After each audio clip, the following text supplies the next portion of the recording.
Jumping back into the action here on the Chip Shot Football Podcast here on November 7th, getting into the second half of the year. I wanted to talk about more on the Cincinnati Bengals here just quickly because they sit at a very, not awful spot, but a spot where I don't think a lot of people thought they'd be. Sitting here at 4-5 so far through the year, they're third in the AFC North and they're ninth right now in the AFC in terms of making the playoffs. Obviously, you got to get to that seventh seed at worst to make the playoffs. So, yeah, they're obviously on the outside looking in right now, and it hasn't panned out to be the season that a lot of people expected. Now heading into the second half of the season, we're going to start seeing the pool of teams here really whittle down, and Cincinnati sit right on the edge of that, I believe, right?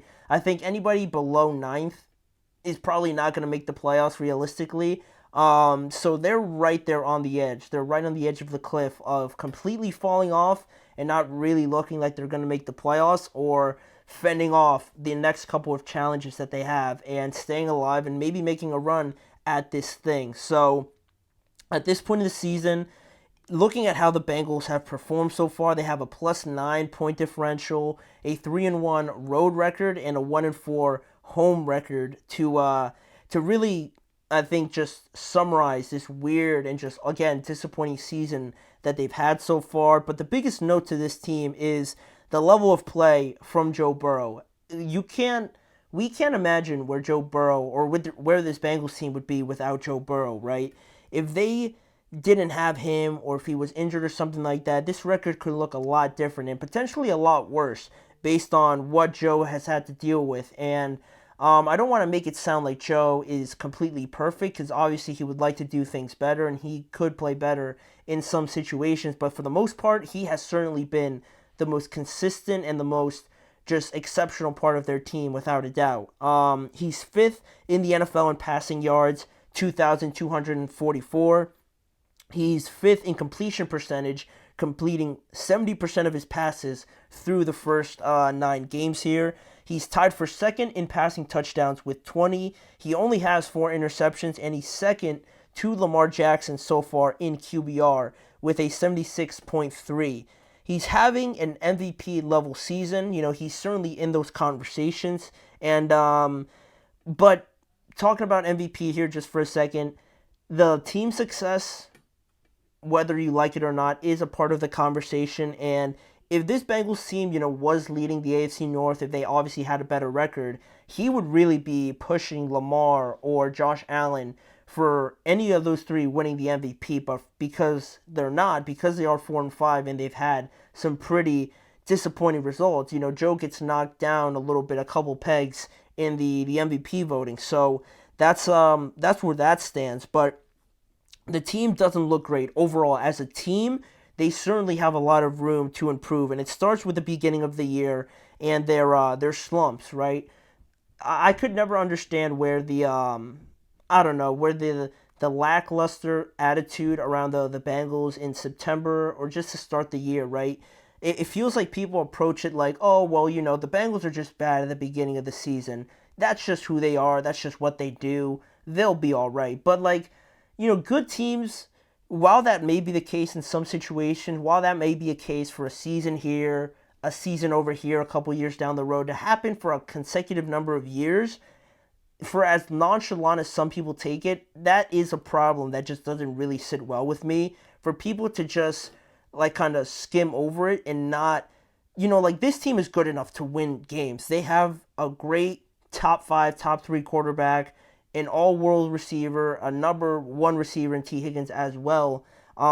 They should be able to be in a lot of close games. And for people to just disregard these bad starts to the season, I think that not only points to the players, obviously, right, not really being ready to play, but also the coaches not preparing this team to be ready right from the get-go. You see it happen one year, and for you to continue to allow it to happen for a couple years now, that could only be so much of the players, and also just fall on the coaches. So that doesn't really sit well with me. They started awful again this year at 1-4, and now you're playing catch up the entire season, adding more pressure to yourself, where you're very fortunate to have a top 3 to top 5 quarterback. Like I said, all world wide receiver. Great players on defense like Mike Hilton, Trey Hendrickson, Sam Hubbard. They have good players, but that the slumps at the beginning of the year is one thing. Their defense, just for as good as Mike Hilton, Hendrickson, and Sam Hubbard are, the rest of it, some parts of this team have yet to live up to the expectations, to keep up with the rest of the team. This defense is 19th in total yards allowed. They're allowing around 342. They're allowing 25 points per game as well. And now they're at a point in the season where there's little room for error going forward, right? There's little room for pass interference calls at the end of the game against the Chiefs. There's little room for mistake on the offensive side of the ball as well, to throw interceptions to Marlon Humphrey and give the Ravens an opportunity to come back in that game. There's little room for error to not convert in the red zone, like against the Washington Commanders, right? The Commanders scored touchdowns while the Bengals, settled for field goals.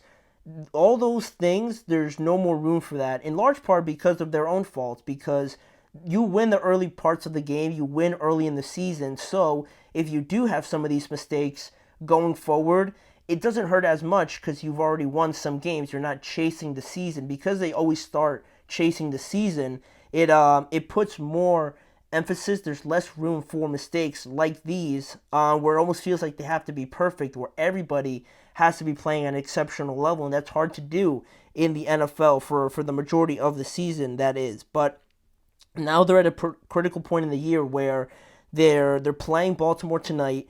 They then play the Chargers, and then they play the Steelers as well over their next 3 games. Then the 5 games after that, including their bye week in there, the next 5 games are a little bit easier. They play the Steelers after again, and they play the Denver Broncos, but everybody else they should be favored against. But this, you could make an argument that they have to win the next 3 games to really, kick this second half of the year into gear and really be in a good spot to push for the playoffs right now. Because I think looking at these next 3 games, it'll be like a mini version of what the Steelers have to go through for all of their second half of the year games, right? Where the Bengals have these next 3 games where they're going to be matched up against playoff caliber teams in the Ravens, obviously, the Steelers, and the Chargers. They're going to be matched up against these teams, so it'll be a good spot to see what the Bengals are made of and how they stack up. And realistically, they'd have to win probably 2 of these games at worst, if not all 3, right? Ideally, 3 wins would put them at 7-5, which would be fantastic. It eases off some of that pressure, but to me, if you win both of them, if you win 2 of these games and lose 1 in your 6-6, that's the bare minimum. But if you lose 2 or maybe even all 3 of these games, you'd have 7 or 8 losses on the year. And then with about 5 games left, that's really hard to do, considering that you're going to need a lot more help from all the other teams to kind of beat those teams ahead of you for you to just even have consideration to be in the playoffs. So yes, it's disappointing. Yes, it's not in a position where this Bengals team, where going into this year, we're painted as a top contending team. They're always painted as the team that the Chiefs don't want to see, and I think there is some legitimacy in that because, Joe Burrow is the only other quarterback to beat Patrick Mahomes in the playoffs other than Tom Brady. So there is legitimacy to that, but I feel like, much like, I'm not comparing them to the Cowboys because they're much better than the Cowboys, but it's almost in a way where people, like, going into this year, just expected the Cowboys to be in the playoffs just because they had a great year last year, kind of glazing over the fact that they need to get better in certain spots, and because the Cowboys didn't do that, look where they are now. Obviously a lot worse, not record-wise, because they're only a game behind record-wise, but just on the eye test alone, the Cowboys are in a much worse spot than the Bengals. But much like the Cowboys, this Bengals team definitely needed to address the secondary. They failed to do that. Their offensive line still isn't great. They have Trent Brown out for the rest of the year. All the other guys, or some of the other guys, have been out with injury as well. The running game isn't very good. They let Joe Mixon go, and they failed to replace him with an adequate replacement. Chase Brown's doing okay, but over the course of the year, it's been subpar. The wide receivers, T. Higgins is great.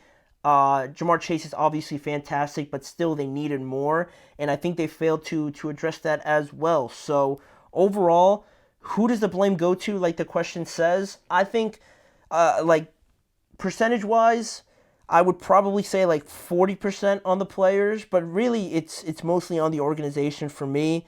You know that this team, Joe Burrow's going to take you so far before it comes up to a point where this organization needs to do their part as well. A big part that is in helping their quarterback, in doing the necessary things to go out and make sure absolutely that this team is going to be able to compete against the best in the NFL. And you look at the Ravens just as a close example. The Ravens could have easily not gotten anybody, and they would have been all right, much like the Bengals, right? Not really adding too many pieces. But they went out, saw an opportunity to get Derrick Henry, and they wound out, and they went and got him. And now look at them right now. They look like one of the unstoppable forces in the NFL. And, just building off of that, looking at the Bengals, they failed to really make moves like that. And you look at some of the other things, right? Not signing Jamar Chase, not being able to extend T. Higgins as well. You don't know what's going to happen with Trey Hendrickson. He also is looking for a new contract. And this year was going to be the pivotal year, right? If you were going to lose one of these guys, most likely T. Higgins, you wanted to make the most out of this year, and they failed to do that so far, right? They failed to, the organization, that is, has failed to really do their part, I believe, in making sure that this year was the year, right? They really haven't surrounded Joe Burrow, this offense, with the necessary pieces on defense, and it's showing. It's showing so far in some of these games that they give up, in some of the plays that they make that have cost them games. It's frustrating, I'm sure, to see as a Bengals fan, and the next couple games are going to be huge for that. They're not going to be easy whatsoever, but the Bengals certainly need to win these games to kind of make a push here for the playoffs. And it starts tonight with the game against the Baltimore Ravens. And we're going to preview that game in this next segment. It'll be the last segment before we sign off. So stick around and stay tuned for this upcoming discussion on the game between the Bengals and the Baltimore Ravens.